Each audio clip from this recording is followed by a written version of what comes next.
quantidade de meios de pagamento que tem na economia. E nós usamos esses meios de pagamento. Nós somos demandantes, o Banco Central é ofertante. Acontece que nós não temos vínculo direto com o Banco Central. Ninguém tem conta em Banco Central. Aqui em Campo Grande nem tem agência de Banco Central. Entre nós e o Banco Central está o sistema financeiro comercial. Estão os bancos. Os bancos são controlados pelo Banco Central e nós temos vínculo direto com os bancos. É lá que nós depositamos nosso dinheiro, é lá que nós aplicamos nosso dinheiro, é lá que nós pedimos dinheiro emprestado. Os bancos são um conjunto de empresas. Empresas que, como toda empresa, visam lucro. Como é que os bancos ganham dinheiro? Com uma matéria-prima chamada dinheiro. A matéria-prima usada pelos bancos para ganhar dinheiro, para lucrar, é o dinheiro. Então, para abrir um banco, se eu quisesse abrir um banco, eu precisaria de um capital, um dinheiro básico de matéria-prima. Como é que eu vou ganhar dinheiro? E se eu abrir um banco, eu vou ganhar muito dinheiro, porque é o setor da atividade econômica no Brasil mais lucrativo. Por que ele é lucrativo? Os bancos ganham dinheiro como qualquer outro empresário, comprando mais barato e vendendo mais caro. A diferença é o lucro. Então, se eu quisesse abrir um banco, eu precisaria, em primeiro lugar, de um capital. Eu tenho um dinheiro meu, no meu cofre. No meu banco, eu vou ter dois tipos de clientes que me interessam. Tanto me interessam os clientes para quem eu empresto dinheiro, de quem eu vou cobrar juros, como também me interessam os clientes que depositam dinheiro no meu banco. Por quê? Porque quanto mais clientes tiver que depositam dinheiro no meu banco, mais dinheiro, mais matéria-prima eu vou ter para emprestar para os outros, cobrar juros deles. Os juros, como nós falamos, são o preço da moeda. Então, os juros é aquilo que é pago quando alguém usa um dinheiro que não é dele. Se eu pego um dinheiro emprestado no banco, eu sou obrigada a pagar juros. Mas se eu levo o meu dinheiro para aplicar no banco, eu estou entregando o meu dinheiro para o banco usar.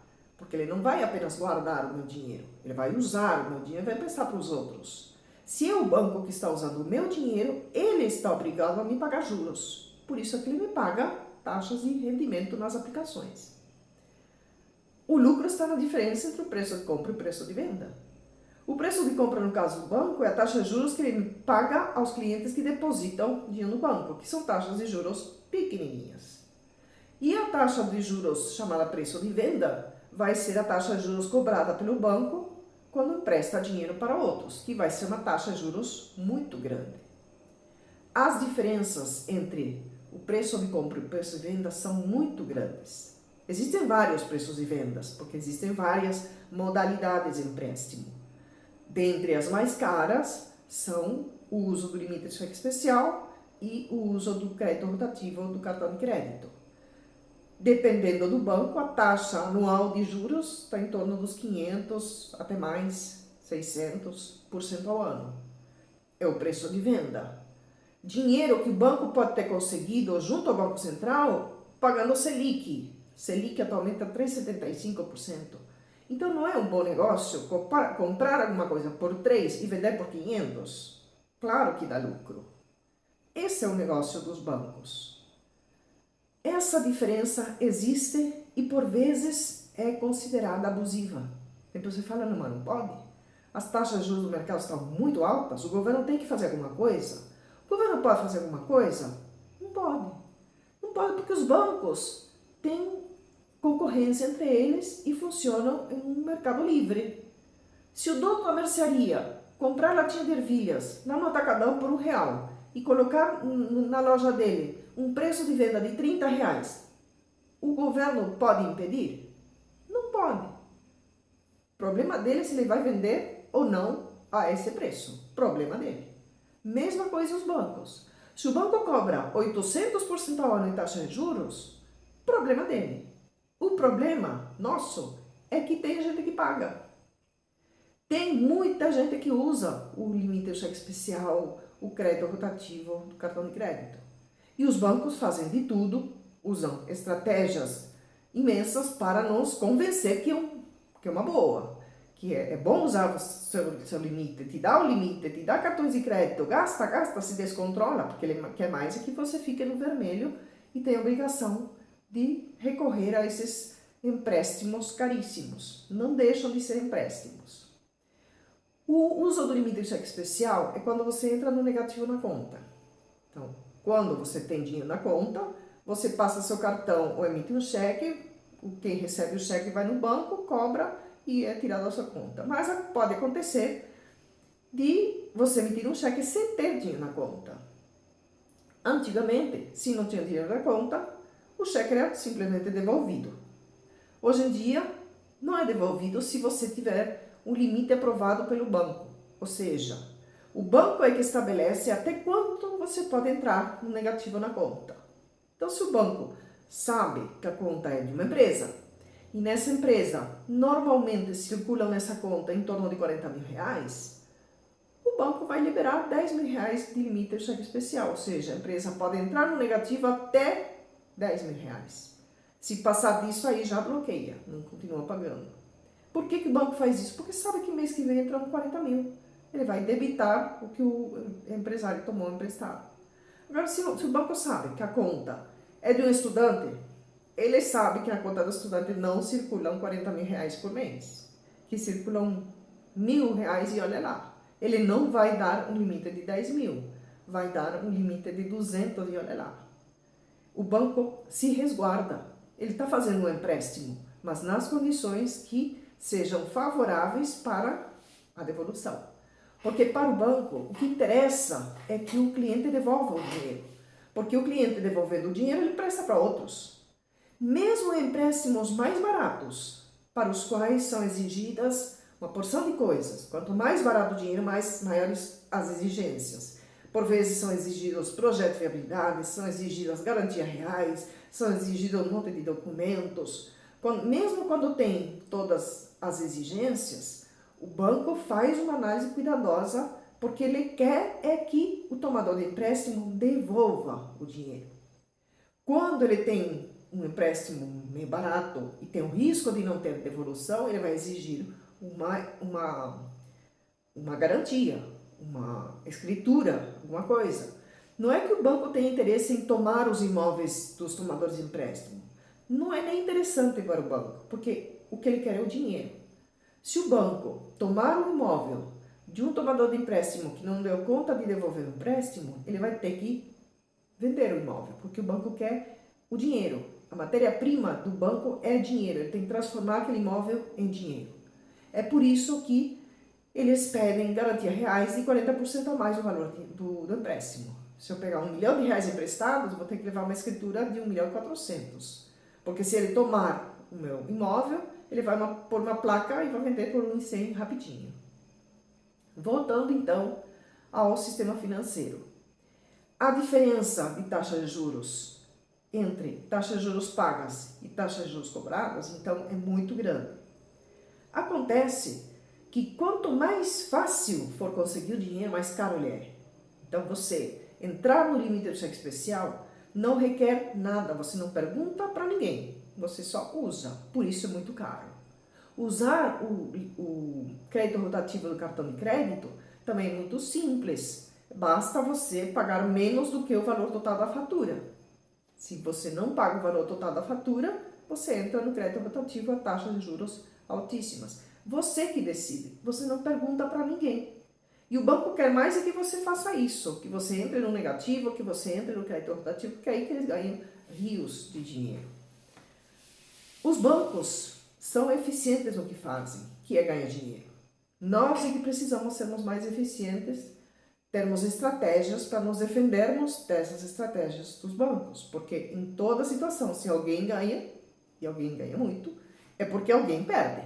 E nós é que perdemos os lucros enormes dos bancos. Então, que estratégia poderia ser nesse caso, por exemplo?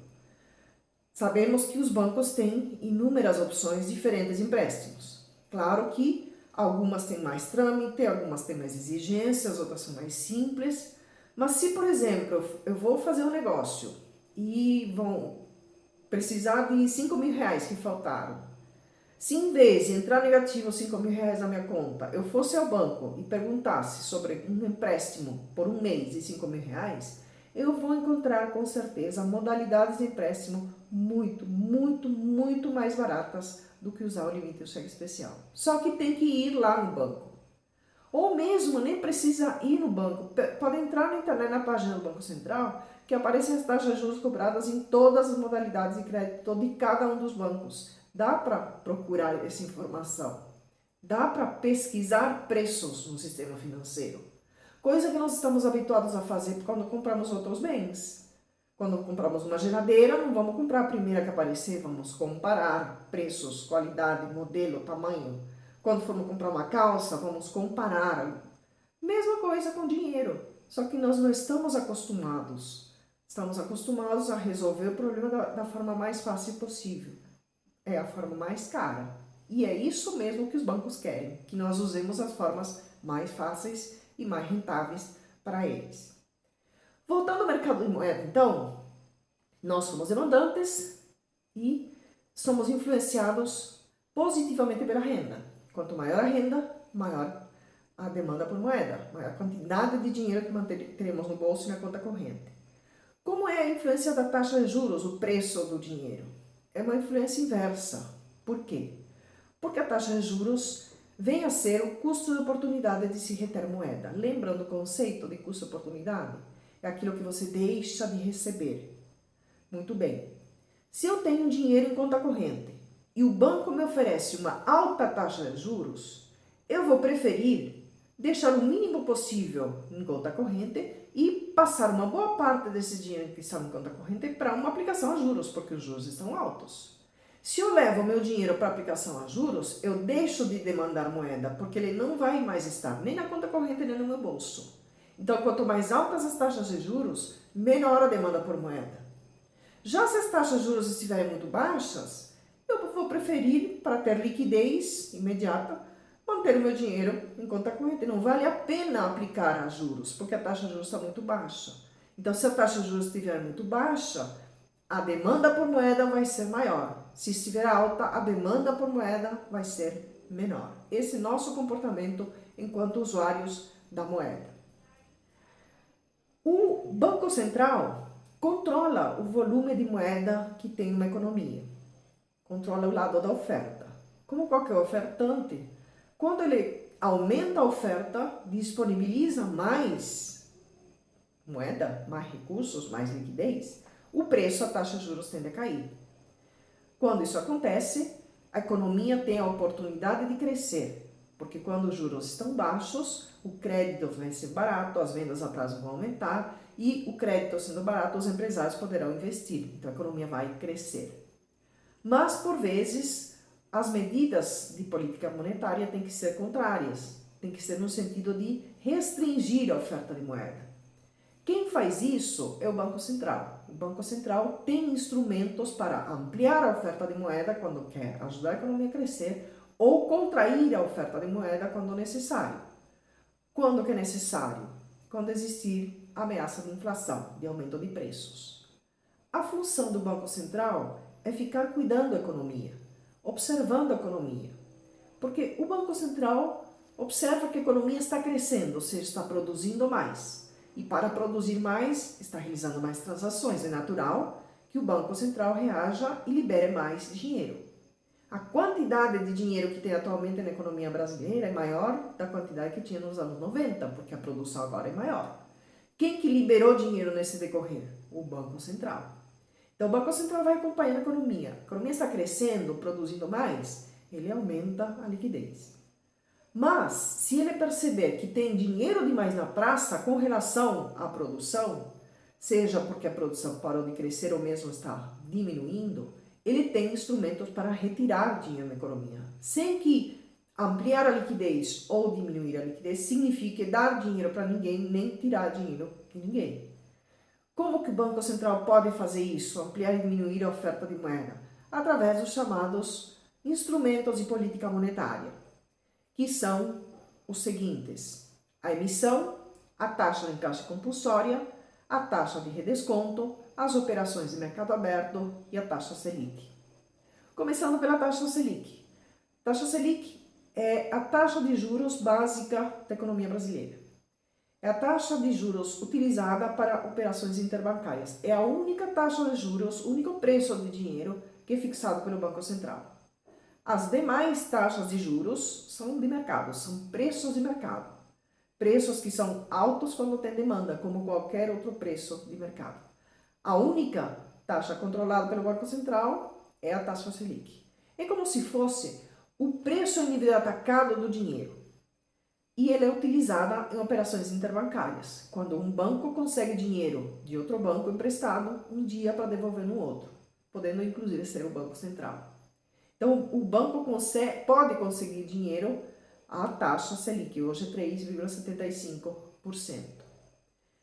As demais taxas são decorrentes, são influenciadas pela variação da taxa Selic. Por quê? Porque como é o preço do dinheiro em nível atacado, quando a taxa Selic aumenta, rapidamente as taxas de mercado aumentam, porque se consideram que o dinheiro está mais caro. Mas quando a taxa Selic diminui, as taxas de mercado demoram em diminuir, não tem a mesma sensibilidade na alta do que na baixa. A emissão é a produção de dinheiro novo.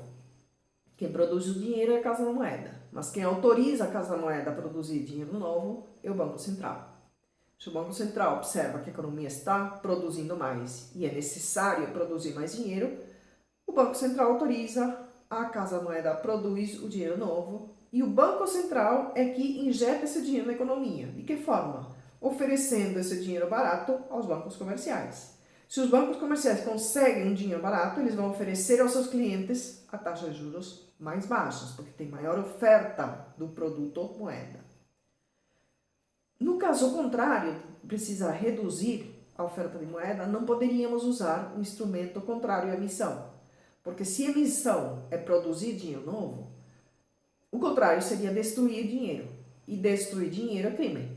Não pode, nem mesmo o Banco Central pode destruir dinheiro. A não ser aquelas notas que falta pedaço. O terceiro instrumento de política monetária é a taxa de encaixe compulsória. O que é a taxa de encaixe? Taxa de encaixe é um percentual dos depósitos recebidos dos clientes que depositam dinheiro no banco, que o banco mantém em reserva.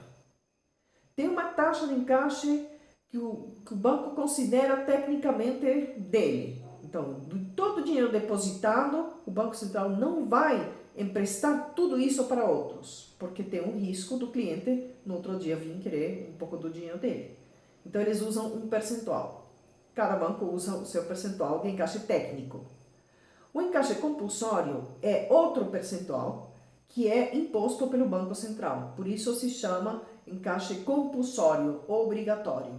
O Banco Central determina, olha, a partir de amanhã, todos os bancos, para depósitos em conta corrente, deverão guardar em reserva junto ao Banco Central 40% dos depósitos, 30% dos depósitos, 10%.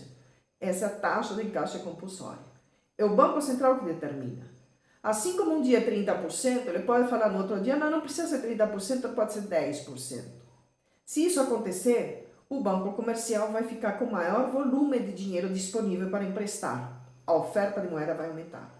Então, quando a taxa de encaixe compulsória é aumentada ou diminuída, isso afeta o volume de dinheiro que tem na economia. Se o Banco Central aumenta a taxa de encaixe, terá menos dinheiro disponível. Se o Banco Central diminui a taxa de encaixe, terá maior liquidez. A taxa de redesconto, para ser entendida, precisa nos remetermos um pouco antes a operações de redesconto e de desconto. O que é uma operação de desconto? Vocês sabem que os empresários podem vender à vista ou a prazo. E quando vendem a prazo, podem usar diversos instrumentos para dar prazo de pagamento aos clientes. Podem receber o cartão de crédito do cliente, podem abrir um carnê para pagamento do cliente, ou boletos bancários, podem diversas modalidades, inclusive podem receber notas promissórias, papéis assinados pelo cliente prometendo um pagamento futuro. O comerciante muitas vezes quer o dinheiro para comprar outro produto para continuar vendendo e vai acumulando notas promissórias. O que ele pode fazer? Ele pode realizar uma operação de desconto desses títulos, que significa pegar os papéis, promessas de pagamento futuro dos clientes, em vez de esperar o cliente vir pagar daqui a um tempo, ele pega os papéis e leva para o banco pedindo antecipação desse dinheiro. É como se pedisse um empréstimo ao banco e desse em garantia os títulos assinados pelos clientes. Claro que é um serviço prestado pelo banco, essa operação é chamada de operação de desconto de título e a taxa cobrada pelo banco é a taxa de desconto. O banco vai dar uma mordida, não vai entregar o valor total que está naqueles papéis, vai entregar menos. Aí os bancos realizam operações de desconto com os clientes empresários e pode chegar um momento que é o banco que está com papéis demais, acumulando papéis, e a matéria-prima do banco é o dinheiro. Ele vai querer transformar esses papéis em dinheiro. Ele pode fazer isso realizando uma operação de desconto junto ao Banco Central. Como é a segunda vez que esse título está sendo descontado, porque ele já foi descontado do cliente empresário, a operação agora se chama de operação de redesconto. E o Banco Central pode receber os papéis, entregar dinheiro ao banco, mas também vai dar uma mordida, vai cobrar uma taxa. Essa taxa é chamada de taxa de redesconto. É a taxa cobrada em operações em que os bancos entregam títulos que descontaram os seus clientes e o Banco Central entrega dinheiro. Quando o Banco Central quer facilitar que os bancos comerciais realizem operações de redesconto, vai cobrar taxas de redesconto baratas, de forma que os bancos achem interessante e realizem operações de redesconto. E aí o Banco Central consegue injetar mais dinheiro na economia e ampliar a liquidez. Quando o Banco Central precisa restringir a liquidez, para evitar que os bancos realizem operações de redesconto, vai cobrar caro. Se o banco cobrar caro, para os bancos comerciais não vai ser bom negócio e não vão realizar operações de redesconto. E finalmente as operações de mercado aberto, que consistem na possibilidade do Banco Central comprar e vender títulos de dívida. Existe no Brasil, em todo o país, um mercado de títulos, um mercado de papéis, de promessas de pagamento futuro, onde se negociam títulos de dívida de todo jeito, de dívida pública, de dívida privada, de dívida que vai vencer, que já venceu. Tem um mercado onde se compram e se vendem títulos, onde pessoas ganham dinheiro comprando mais barato e vendendo mais caro esses títulos. O Banco Central pode participar desse mercado. Então tem pessoas comprando e vendendo títulos, o Banco Central entra nesse mercado. Quando o Banco Central quer liberar mais liquidez, injetar dinheiro na economia, ele não pode dar dinheiro para as pessoas, mas ele pode comprar títulos de quem tiver títulos. Recebe o papel, entrega dinheiro e pronto, aumentou a liquidez, porque esse dinheiro vai parar no bolso ou na conta corrente de alguém. Quando, pelo contrário, o Banco Central quer retirar dinheiro da economia, não pode tirar o dinheiro de ninguém, mas ele pode vender títulos. Entrega um papel, a pessoa paga e o Banco Central pega esse dinheiro e põe no cofre, retira de circulação. Sendo assim, o Banco Central pode usar os instrumentos de política monetária no modo expansivo ou recessivo. Expansivo é quando o Banco Central quer ajudar a economia a crescer. E para isso, ele pode usar a emissão, diminuir a taxa de encaixe compulsório, diminuir a taxa de redesconto ou comprar títulos de dívida no mercado aberto ou diminuir a Selic. Se operar esses instrumentos ao contrário, com exceção da emissão que não tem contrário, ou seja, se aumentar a taxa de encaixe, aumentar a taxa de redesconto, vender títulos de dívida ou aumentar a Selic, vai contrair a oferta de moeda. Quando contrai a oferta de moeda, está aplicando uma política recessiva. Por que recessiva? Porque contrair a oferta de moeda gera recessão na economia, que é o contrário de crescimento. Por que isto? Porque se, de alguma forma, o Banco Central consegue diminuir a liquidez da economia, tendo menos dinheiro para ser emprestado, as taxas de juros vão aumentar. Aumentando as taxas de juros, as vendas diminuem, porque a venda a prazo é mais cara, os investimentos diminuem, porque o crédito é caro, e a economia decresce, produz menos, entra em recessão. Por isso, esse tipo de políticas é chamado de política recessiva. Assim sendo, as políticas monetárias podem ser expansivas ou recessivas, dependendo de como for usado cada um dos instrumentos de política